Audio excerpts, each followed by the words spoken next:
नमस्ते, मेरा नाम शुभम है और आप मुझे ब्रेन ऑफ बिहार पे देख रहे हैं। बहुत दिन से कोई अपडेट नहीं आ रहा था जिससे हम आप लोगों को नहीं बता रहे थे। अभी भी कोई नया अपडेट नहीं है। सब लोग इंतजार कर रहे हैं कि जो डिफिशियंसी आया है उसका निष्पादन कैसे किया जा सकता है। और बोला गया था कि 30 दिन के बाद जो मैसेज आपको रिसीव होता है उसके बाद आप लॉगिन करके और एडिट में या रीसबमिट कर सकते हैं, एडिट कर सकते हैं, छूटा हुआ बॉन्ड जोड़ सकते हैं या जो जवाब आपका डिफिशियंसी में मांगा जा रहा है उसको आज सबमिशन आप 30 दिन के बाद कर सकते हैं। और 30 दिन बीत चुका है लेकिन अभी एडिट इनेबल नहीं हुआ है। इसका मतलब ये है कि कहीं ना कहीं जो डिफिशियंसी आई है उस पे चर्चा मीटिंग कुछ ना कुछ हो रही होगी कि इसको दूर कैसे किया जाएगा। डिफिशियंसी का तो एक सिस्टम था और कंप्यूटराइज जो लोग बैठे हुए हैं निष्पादन करने के लिए सीआरसीएस में, वो क्वेश्चनायर बनाया हुआ है 50-100 का कि ये पेपर नहीं रहे तो ये मैसेज आप भेज दीजिए 1 2 3 4 5 6 7 8 इतना इस तरह से बनाया हुआ है कि क्या नहीं है तो क्या मैसेज लोगों को भेजना है। मैसेज भेज दिया गया, डिफिशियंसी का पीडीएफ भी डाउनलोड लोगों के पास हो गया है कि ये कमी आपके जमा में है, जैसे कि एक से ज़्यादा मेंबरशिप है, साइन नहीं मैच कर रहा है, आईटीआर चाहिए बैंक। लेकिन इसका निष्पादन होगा कैसे? अगर लोग क्या जमा करते हैं फिर से उसका रीअप्लाई करते हैं तो क्या सीआरसी फिर से रीअप्लाई करने देगी, ये सोचना है। तो हमारा जो अनुमान कह रहा है कि ये सारी डिफिशियंसी ऑटोमेटिक खत्म होने वाली है और एक सर्कुलर आने वाला है जिससे कि ये बोला जा सकता है कि डिफिशियंसी ये डिफिशियंसी जो कि आपके स्तर से ठीक नहीं हो सकता था उसको आप लोग इग्नोर करें, आपका फाइल फिर से रीप्रोसेस किया जा सकता है अपने आप। आपको कुछ नहीं करना है। लोग पूछ रहे हैं कि क्या करें, तो कुछ नहीं करें, अभी केवल इंतजार करें जब तक कि कोई नोटिफिकेशन या कोई गाइडलाइन आ नहीं जाता है। अब बिना गाइडलाइन के आपको एक कदम भी नहीं बढ़ना है, इसीलिए एडिट इनेबल नहीं हो रहा है 30 दिन बीतने के बाद भी कि इसका निस्तारण जमाकर्ता के लेवल से है ही नहीं। जो भी डिफिशियंसी आई है हम बताए हैं कि ये सब निराधार है। एक सिस्टम बनाया हुआ था पहले से प्लानिंग के तहत जिसके तहत मैसेज लोगों को मिल आ गया, लेकिन इसमें से एक आध कारण जो आप गलत डाले हैं, आपके एंड से जो गलती है उसको छोड़ दिया जाए तो बाद बाकी सारी गलतियां या पेपर नहीं मिलना या ये तो सहारा के एंड से होना है या अपने आप सीआरसी को सहारा के डाटा से मिला के ओके कर देना है। एक नया चीज पोर्टल पे डाल दिया गया कि आधार सीडिंग प्रक्रिया, तो ये आधार सीडिंग प्रक्रिया आपको बताना था जिस दिन पोर्टल लॉन्च हुआ। आप 2 महीना 3 महीना के बाद आधार सीडिंग का प्रक्रिया ला रहे हैं, जब जान रहे हैं कि बिना आधार सीडिंग का कोई अप्लाई नहीं कर सकता है। तो 1.5 करोड़ लोग अप्लाई कर दिए, उसके बाद आधार सीडिंग का प्रक्रिया भी लाया तो कैसा लाया? 3 पेज का डीबीटी के पोर्टल से उठाया है एक फॉर्मेट और सीआरसीए वालों ने चपका दिया है अपने पोर्टल पे और लेबल अपना सीआरसीएस का लगा के। आप इसको गूगल में सर्च कीजिएगा आधार सीडिंग फॉर्म, तो ऑलरेडी ये 3 पेज का बिना सीआरसीएस का के वाटर मार्क का आपको मिल जाएगा। तो ये लोग कॉपी पेस्ट भी किया है, तो इसको हिंदी में क्यों नहीं करके दिया गया जब जानता है सब कि सहारा का आधा जमा करता अनपढ़ है। वो इंग्लिश का फॉर्म डाल दिया है, उसका मीनिंग कुछ नहीं है। वो फॉर्म स्पेशली बनाया गया है गैस सब्सिडी के लिए, इसमें लिखा भी हुआ है कि गैस सब्सिडी आपका अगर नहीं आ रहा है तो ये प्रक्रिया बैंक को करना है और ये प्रक्रिया जमाकर्ता को या जो कंज्यूमर है उनको करना है। तो वही फॉर्म उठा के डाल दिया, ठीक है प्रक्रिया उसी प्रक्रिया से डीबीटी एक्टिवेट होगा सहारा रिफंड के लिए भी, लेकिन कम से कम चोरी भी किया जाता है, नकल करने का भी तरीका होता है। आप गैस सब्सिडी वाला हटा के सहारा पोर्टल का उसमें डाल देते कि सहारा के पोर्टल पे अगर आपका नहीं दिखाया जा रहा है तो आप ये प्रक्रिया करें। तो कुछ उसमें किया नहीं, केवल अपना लेबल लगाया और 3 पेज का आपको दिखा दिया है। ये है सीआरसीएस की काबिलियत और इसमें कितने ज्ञानदान लोग भरे हुए हैं ये इसका प्रमाण है। चोरी करने का भी एक तरीका होता है। ज्ञानदान वाले तो बहुत कहानी सुनाते हैं। आज हमको भी एक कहानी याद आ रहा है कि एक आदमी चोरी कराने गया एग्जाम में अपने बेटा को। बाबूजी गए तो मिल के पूर्जी पर चिट लिख के भेज दिया अंदर। जब एग्ज़ाम ख़त्म हो गया तो मिल के पुर्जी पर आगे तो छपा रहता है किसान का नाम, कब आपको डिलीवरी करना है। मिल मतलब हमारे यहाँ चीनी मिल हुआ, गन्ना का डिलीवरी आपको जब पहुंचाना रहता है मिल में तो पुर्जी आता है, तो पुर्जी के पीछे चीट लिख के भेज दिए। अब ये क्या किया बेटा, इतना उनका तेज था कि बाहर जब आया एग्जाम देखे तो बोला कि बेटा सब लिख दिए हो, तो हाँ सब लिख दिए हैं, खाली मुहरवा छूट गया। मुहरवा कौन? तो वहीं पुर्जिया पर जो आगे में मोहर मिल का था वो तो अब भेजबे नहीं किए, हम मारे कैसे एग्जाम में। अब सोचिए कि उसको ये समझ में नहीं आ रहा है कि जो चीट गया है वो आगे वाला नहीं छापना है, पीछे लिखा हुआ है क्वेश्चन का आंसर, वो आगे वाला ही मिल वाला ही सारा छाप के चला आया। तो इसीलिए बोला जाता है कि चोरी करने का, नकल करने का भी तरीका रहेगा, वही चोरी कर सकता है। तो ये कहानी सीआरसीएस पर फिट बैठ रही है कि कॉपी पेस्ट किया, केवल नाम अपना दे दिया और गैस सब्सिडी वाला वहां से हटाया नहीं, और वो भी 3 महीना बाद दे रहा है कि सीडिंग का प्रक्रिया ये है, वो भी इंग्लिश में। हिंदी में भी करने का किसी को टाइम नहीं है। खैर ये तो अब दूसरा कोई रास्ता भी नहीं है, ये तो लास्ट उपाय है सहारा का रिफंड 10,000, 20,000, 50,000 लेने का। क्योंकि आप लोग ज्ञानदान को भी सुने होंगे, कल एक महानुभाव आते हैं, वो खुद एक्सेप्ट कल किए ईमानदारी से कि अगर ब्रांच से पेमेंट होता तो हम लोग बंदर बांट कर लेते पैसा का, मतलब कस्टमर तक पैसा नहीं पहुंचने देते। ये ईमानदारी से उन्होंने एक्सेप्ट किया है। सहारा का गुण गाते हैं अभी भी वो लोग, अच्छी बात है। वो बोलते हैं ठाकुर जी की हमारा इमोशन जुड़ा हुआ है सहारा के साथ, और इनके चेयरमैन साहब का इमोशन खत्म हो गया। किसी सोसाइटी में सहारा श्री का नाम नहीं है डायरेक्टरशिप में। शेयर होल्डिंग होगा ये मानते हैं, लेकिन डायरेक्टरशिप में नहीं है। और शेयर होल्डर क्या होता है? जो पैसा लगाता है वो उतना उसको शेयर मिलता है।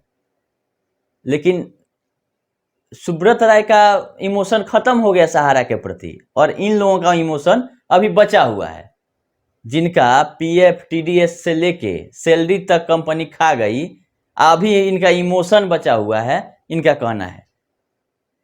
खैर जिसका जो सोच है वो अपना सोच लेके चले, हमको उससे नहीं मतलब है। वो अगर खुश हैं बिना पैसा के, बिना तनख्वाह के, बिना टीडीएस, बिना पेमेंट के, उनका भी पैसा फंसा हुआ है तो अच्छी बात है, वो खुश रहें।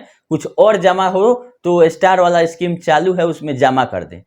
और ये लोग वहाँ प्रचार कर रहे हैं विंड्स का और क्या बोलते हैं ई स्कूट का, और बार बार कहते हैं कि हम लोग प्रवक्ता नहीं है सहारा के। क्यों? क्योंकि लोग केस उस FIR एक आध को इन लोगों पे नहीं कर दे, तो पल्ला झाड़ते हुए भी प्रचार प्रसार ये अपना कर रहे हैं। हम एक ही दो सवाल पूछे थे कि आप लोग बताइए कि सुब्रत राय सहारा इस विंड्स और इसमें क्यों नहीं है, और ये विंड्स हो या चाहे ई स्कूट हो, वो सहारा ग्रुप की कैसे हुई, आप इसका प्रमाण दे दें कि ये सहारा ग्रुप की ही है। कल होकर पैसा नहीं मिलता है तो आप लोग सुब्रत राय को किस हिसाब से धरिएगा?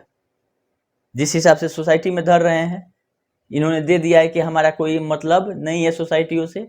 जब कंपनी जो फंसते गए वहां से डिजाइन करते गए और दूसरे लोगों को पैसा पे, सैलरी पे, तनख्वाह पे, कमीशन पे लोगों को डायरेक्टर बनाते गए कि अब तुम देखो। तो ये है सहारा का सिस्टम। खैर इसके अलावा भी एक अपडेट है आप लोगों के लिए कि सुप्रीम कोर्ट में 9 अक्टूबर और 10 अक्टूबर में सहारा से रिलेटेड 2 मैटर सुना गया है। भुगतान से रिलेटेड कोई नहीं है, लेकिन हम इसको बताना इसलिए ज़रूरी समझते हैं कि एक तो सैलरी वाला मैटर लोग पूछते रहते हैं, तो 9 अक्टूबर को दिन सुनवाई हुआ है, तो इसका डेट भी 21 नवंबर पड़ा हुआ है। और एक दूसरा मामला भी सहारा प्राइम सिटी एक कंपनी है जो कि फ्लैट बना के देने का बहुत लोगों से पैसा ली हुई है, और फ्लैट बनाई भी होगी, क्या की है नहीं हमको उतना ज़्यादा डिटेल में नहीं जाना है, क्योंकि नॉन बैंकिंग वाला नहीं है वो। तो उसमें जो एक अपील फाइल किया गया है सुप्रीम कोर्ट में, एक फ्लैटियर का 3,25,000 रुपया जमा था, फ्लैट मिला नहीं, फिर घुमाया गया जैसे हर जगह घुमाया जाता है सहारा के द्वारा कि 6 महीना में ये प्रोजेक्ट में आपका बुकिंग है तो इसमें नहीं, इसमें आप ले लीजिए। लेकिन उसके बाद भी फ्लैट उनको नहीं मिला, तो ये कंज्यूमर फोरम में गया, स्टेट कमीशन में गया मैटर। उसके बाद से सहारा इंडिया ने अपील फाइल किया है स्टेट फोरम के अगेंस्ट में क्या, क्योंकि वहाँ तो पेनल्टी और इंटरेस्ट का वहाँ से ऑर्डर कर दिया गया होगा। तो उसी के अगेंस्ट में सहारा फाइल के लिए इसमें राजेंद्र कुमार एक जिनके अगेंस्ट में अपील फाइल किया गया है, जो कस्टमर है, फ्लैटियर हैं। साथ में 2 आदमी का नाम और है जो कि चौंकाने वाला है। सहारा इंडिया के ही ब्रांच मैनेजर का नाम है रिस्पोंडेंट में, और एक सहारा सिटी होम्स करके कोई पार्टनरशिप फॉर्म होगा, उसका भी नाम है। और अपीलियंट मतलब जो अपील करने वाले हैं वो सहारा प्राइम सिटी के हैं। तो आप सोचिए कि आपस में ही ब्रांच मैनेजर और प्राइम सिटी के लोग लड़ रहे हैं फ्लैट के मामले में। अब क्या मैटर है, अब इसको ज़्यादा डीप में देखने की जरूरत है। लेकिन इसमें सहारा इंडिया के द्वारा ये चीज़ बोल दिया गया कि सहारा सेबी विवाद के कारण ही ये फ्लैट देने में हमको डिले या चाहे सारा डिफिकल्टी हमारी कंपनी में हुई है। अब यहीं पे ये अपना मैटर फंस गया है। फंस इसलिए गया, हम इसलिए बोल रहे हैं कि जो फ्लैटियर हैं जिनको फ्लैट नहीं मिला वो आईए 2023 में लगाए हैं। मैटर 2015 से चल रहा है, 2018 का ये केस है। आईए एक लगाए हैं जो फ्लैटियर हैं, वो उनका कहना है कि मिस रिप्रेजेंट किया जा रहा है सहारा के तरफ से, कि जो फ्लैट 6 महीना में नहीं बन सकता है उसमें बोला जा रहा है कि हैंड ओवर कर देंगे। आप वो फोटोग्राफ के साथ सुप्रीम कोर्ट में प्रोड्यूस कर दिए हैं कि ये स्थिति है।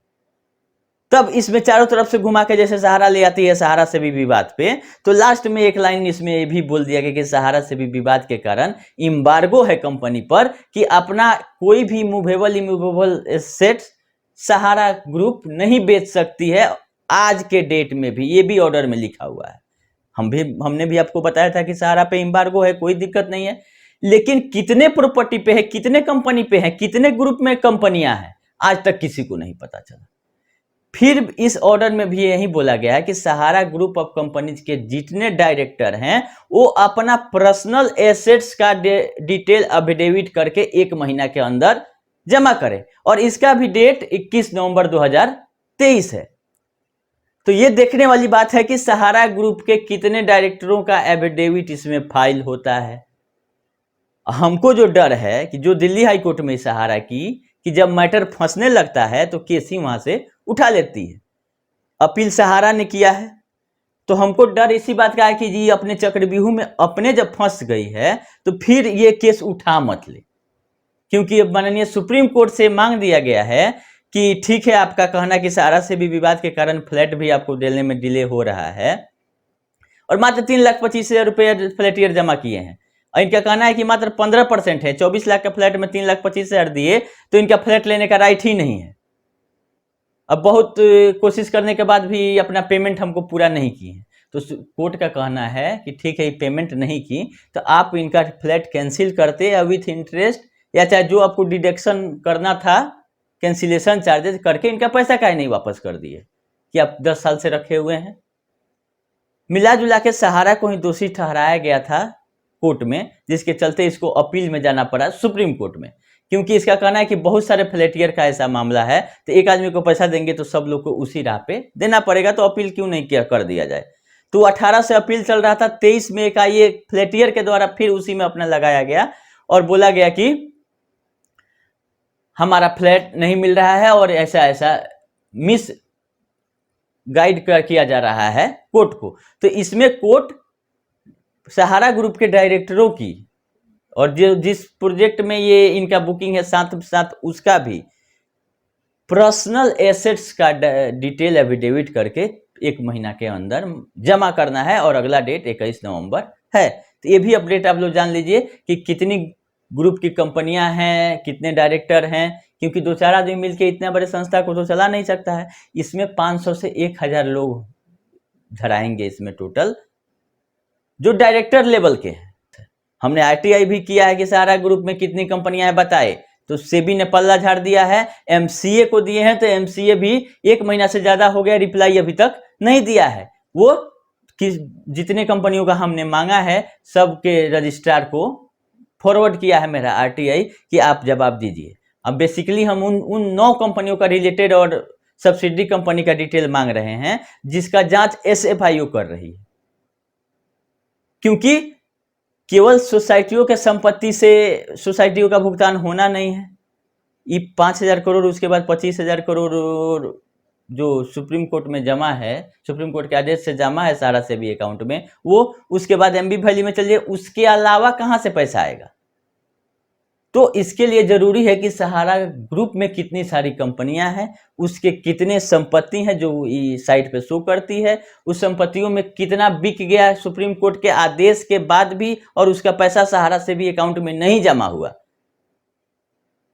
उसको पता लगाना है कि अगर प्रॉपर्टी बिका सहारा ग्रुप का तो सहारा सेबी अकाउंट में जाना चाहिए पैसा, यही अभी तक का गाइडलाइन है सुप्रीम कोर्ट का, उसके अलावा कहीं नहीं जाना चाहिए। अगर बिका है ग्रुप में, अगर दूसरे जगह गया है तो ये सुप्रीम कोर्ट के ऑर्डर का मतलब अवहेलना है, यही जानना है हम। बात बाकी जैसा अपडेट रहेगा हम तो आप लोगों को करते रहेंगे। वीडियो ज़्यादा लंबा हम करना नहीं चाहते हैं, लंबा हो रहा है, लेकिन अभी के लिए इतना ही। धन्यवाद।